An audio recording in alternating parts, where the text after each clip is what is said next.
Welcome in टेक्सलेवी। टेक्सलेवी में आप सभी का स्वागत है। आज हम बात करेंगे how to remember alphabet position, कि अल्फ़ाबेट की जो पोजीशन है ABCD में वो हम कैसे रिमेंबर कर सकें। तो चलिए स्टार्ट करते हैं।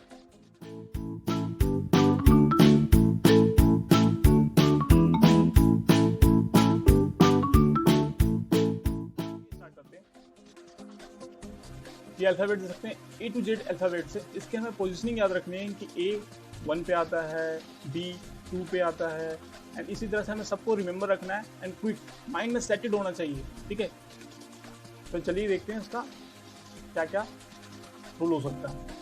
तो मैं आपको यहाँ बता दूँ, ये इसकी नंबरिंग है जो हमें याद रहनी चाहिए। ठीक है, जैसे कि Q का 17 है, P का 16 है, T का 20 है।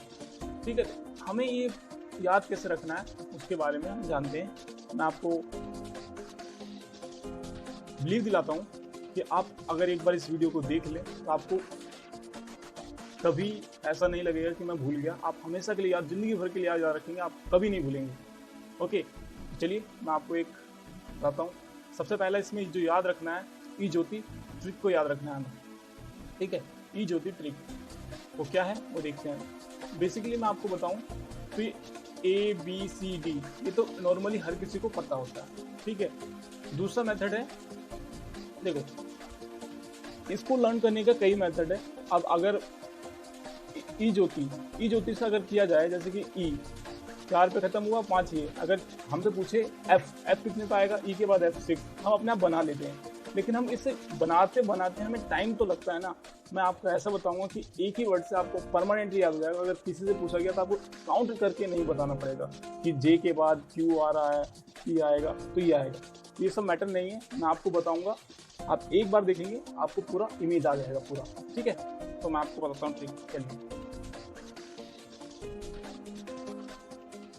F के लिए क्या ट्रिक है मैं बताता हूँ आपको। F के लिए क्या करना है, F को कर दो फिक्स, बन जाएगा 6। कैसे, किसी की देखिए मैं F को थोड़ा सा कर दूँ फिक्स, तो आपको क्या लग रहा है, ये 6 नहीं लग रहा। ठीक है, तो दूसरा इसका क्या ट्रिक हो सकता है, दूसरा इसका ये ट्रिक है, कंप्यूटर में फंक्शन की आपने देखा होगा, तो फंक्शन की हमेशा F से लिखा होता है, F6 मतलब 6 के बाद क्या है F6। ओके, तो ये इससे आप रिमेंबर रख सकते हैं F6 होता है, क्योंकि फंक्शन की में F ही होता है, E नहीं होता, G नहीं होता, J नहीं होता, कुछ नहीं होता। तो यहाँ से भी आप रख सकते हैं F6 फंक्शन की। बेसिकली ये सबसे बेस्ट रहेगा। F को कर दो फिक्स, बन जाएगा 6। ठीक है, तो हमारा क्या हुआ, F की पोजीशन क्या है 6, हमें ये कभी नहीं भूलेंगे आप।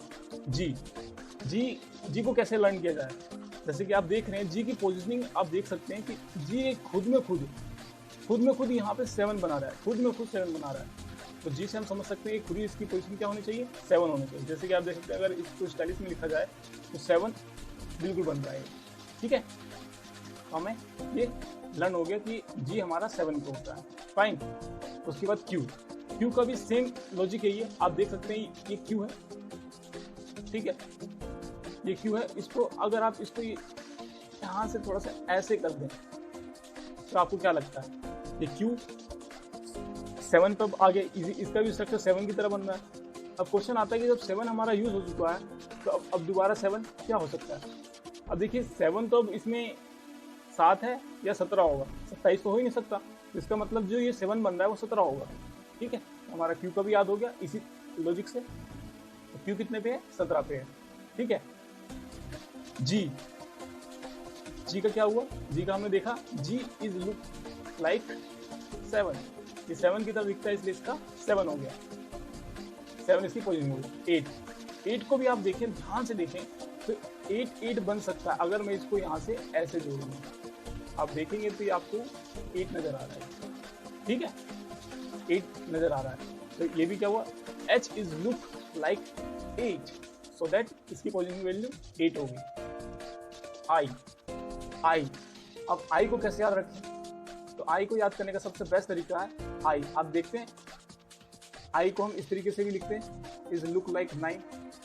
तो मतलब ये GHI ये सारे दिखने में ऐसे लगते हैं, इसलिए इसको इसकी पोजीशन याद करने में कोई दिक्कत नहीं है। ठीक है, एक मेन सिंपल सा है, एज डेली सेज। हम हमेशा क्या कहते हैं, आई नो, तो मैं जानता हूँ, आई नो, मतलब हम उसकी आई की पोजीशन खुद बता रहे हैं, आई नो। ये तो कभी भूल ही नहीं सकते कि आई की पोजीशन क्या है। ठीक है, आई की पोजीशन क्या हुई 9। के, अब के के बारे में जानना चाहें तो के तो सिंपल सा, इसका सिंपल सा है। इसके दो ट्रिक बन सकते हैं। पहला इसका लॉजिक ये है कि अगर आपको इसको अगर ध्यान से देखें तो ये सिंपल एक है। ठीक है, अगर ये जो थोड़ा सा टेढ़ा है इसको सीधा कर दिया जाए, जैसे कि अगर मैं इसको ऐसे, ये टेढ़ा है, इस टेढ़े को अगर मैं सीधा कर दूं, क्या कर दूं, सीधा, एंड 1, तो क्या बनाता है के 11। ठीक है, तो 11 बनाता है। तो इसकी पहली ट्रिक तो ये होगी कि 11 बन रहा है, 11 के जैसा दिख रहा है। उसके बाद दूसरा अगर आप याद कर सकते हैं तो याद करिए किल। किल कैसे, किल, के फॉर किल। किल में आप देखिए एंड में डबल एल आ रहा है। डबल एल ये आपको लिखा हुआ ऐसा लग रहा है डबल एल है, लेकिन शो ऐसा लग रहा है कि जैसे कि 11 है ये। ठीक है, तो इसकी पोजीशन क्या होनी चाहिए 11। इसके लुक से ही इसकी 11। अगर ये याद नहीं है तो आप इस लॉजिक से कर सकते हैं, इसे ऐसा लगता है। ओके, एल का सबसे याद करने का सिंपल सा तरीका, आप जैसे कि एल की पोजीशन अभी तक हमने 11 की देखी, 11 के बाद आती है 12। तो 12 का साउंड देखेंगे तो कैसा आता है। 12 का साउंड ही खुद पे खुद क्या कह रहा है, 2 मतलब 12, एम में एल आ रहा है तो मतलब 12। एल की पोजीशनिंग तो हमें पता चलेगी कि एल की पोजीशनिंग क्या होगी 12 होगी। उसने खुद बोल दिया, एंड में एल आ गया। एंड में आप यहाँ देखिए एल वी भी दिखा रहा है 12, तभी तो पूरा साउंड बन रहा है एल। इसका मतलब ये हुआ कि 2 तो 12 बोला तो 2 आया।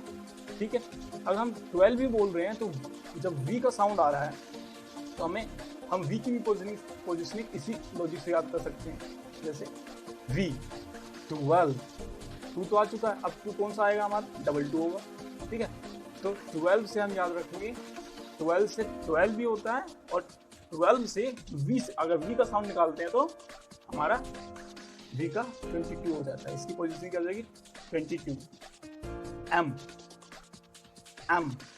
अब एम को भी याद करने के कुछ लॉजिक्स हैं, मैं आपको बताता हूँ।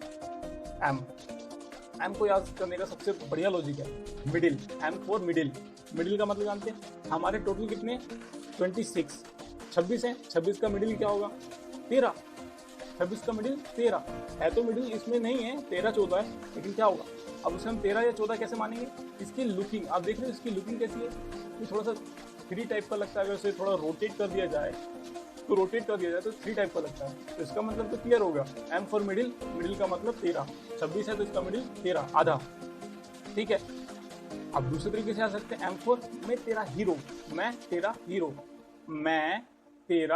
मतलब 13 तो यहीं बन गया, मैं तेरा, ये तो कभी भूल ही नहीं सकते। And M looks like 3, M भी 3 की तरह दिखता है। जैसे कि आप देख सकते हैं, अगर इसे मैंने इसे रोटेट कर दिया तो ये आपको 3 की तरह नजर आता है। ठीक है, तो एम की वैल्यू हमें पता चलेगी क्या होगी। ओके, एक चीज इसमें देख लेते हैं, अगर एम का मिरर इमेज किया जाए, एम को मिरर किया जाए तो आपको इसका उल्टा डब्ल्यू नजर आएगा। ठीक है, जाहिर सी बात है, अगर ये हमें 3 की तरह दिख रहा है तो ये भी 3 की तरह दिख रहा है। ये 3 की तरह दिख रहा था तो इसके एंड में 3 आया। ठीक है, अब इसके एंड में भी 3 आएगा, तो ये तो 13 हो गया, 3 तो हो नहीं सकता, और 33 हमारे लिमिट में है नहीं, 26 तक ही है। इसका मतलब क्या हुआ, इसका मतलब ये हुआ कि W का क्या होना चाहिए, बिल्कुल सही 23 होना चाहिए। तो इसका 23 हो गया, 23 मतलब इसका अपोजिट। तो बस यहाँ पे 1 2 बस ये करना है आपको। ये 3 की तरह है तो ये भी 3 बना देना। ओके, तो सबसे अच्छा तरीका था याद करने का। चलिए मैं अब एन के बारे में बताता हूँ आपको। एन की लुकिंग देखिए आप, एन की लुकिंग भी आप देखेंगे तो एक ये 1 है, एक देखिए ये 2 का कॉम्बिनेशन बन रहा है, लग रहा है, एक ये और एक ये। अगर रोमन भाषा को, अगर आपने जानते हो अगर रोमन भाषा, तो रोमन लैंग्वेज में से 4 लिखते हैं, ये 5 है और इसके आगे 1 है।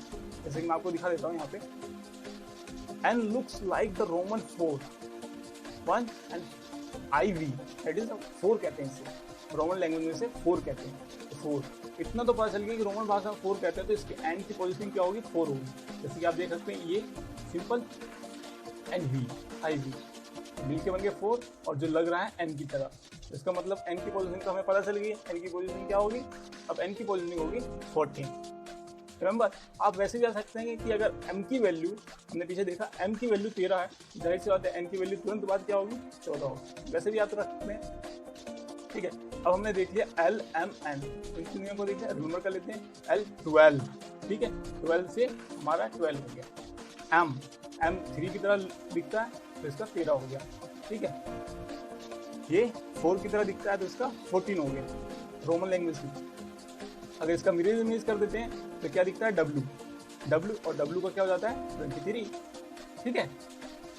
P, अब P को कैसे याद करें, P क्या होगा इससे पहले O था, ठीक है, इससे पहले O था, तो O तो हमने ई ज्योति से याद कर रखा है, J O, ये तो हमने ई ज्योति से याद रख रखा, तो हम इसमें P आया, P को हम कैसे याद करेंगे, तो P को याद करने का सिंपल तरीका है, P can written as 6, P को हम 6 की तरह लिखते हैं, कैसे, we have already wrote F,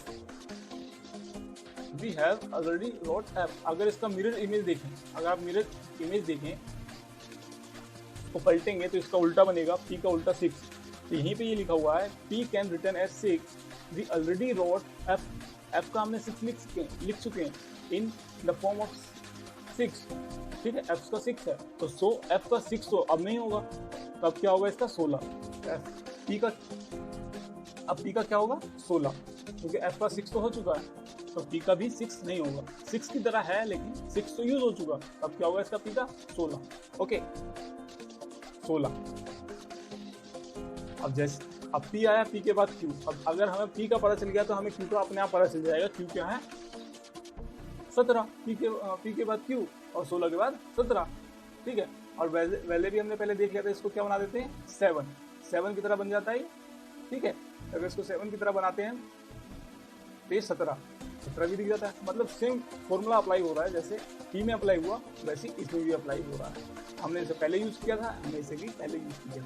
Q can written as 7, we already wrote G भी 7 की तरह दिखता है इन द फॉर्म ऑफ 7, ठीक है, सो G is 7 while Q is 17 हो जाएगा, ठीक है, तो Q का हमें पता चल गया क्योंकि पोजीशनिंग क्या है 17, ओके।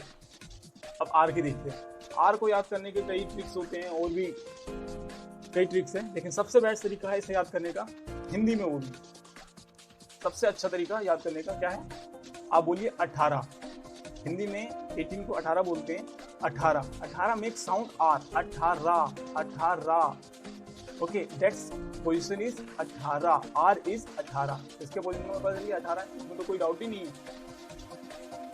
अब देखिए 18 ये पता चल गया, 18 से R आ गया, सेम इसमें भी बोलिए 19, क्या बोलिए साउंड कीजिए 19, मेक साउंड S, एंड में क्या आ रहा है सा 19, आप खुद ही बोल रहे हैं कि साथ S की पोजीशन 19 है, ठीक है, दैट्स इस पोजीशन R, जहाँ मिस्टेक है, दैट्स पोजीशन S इज 19, ठीक है, तो S की पोजीशन क्या होगी 19। U, अब U को कैसे याद किया जाए, अब U को भी याद करने का सिंपल सा तरीका है, देखिए इसको, ये तो कैपिटल लेटर में, अगर हम स्मॉल लेटर में लिखते हैं तो कैसे लिखते हैं, बेसिकली हम ऐसे लिखते हैं, U ऐसे लिखते हैं। अगर आप गौर से देखिए तो ये आपको 2 और 1 लगेगा, इसका पोजिशनिंग ऐसा लग रहा है जैसे 2 और 1 है, मतलब 21 टाइप का दिख रहा है, 21, तो इसी वजह से ये 21 में आ जाता है, क्या है, U looks like the 21, so U is 21, okay, U की पोजीशन क्या होगी 20, फाइन।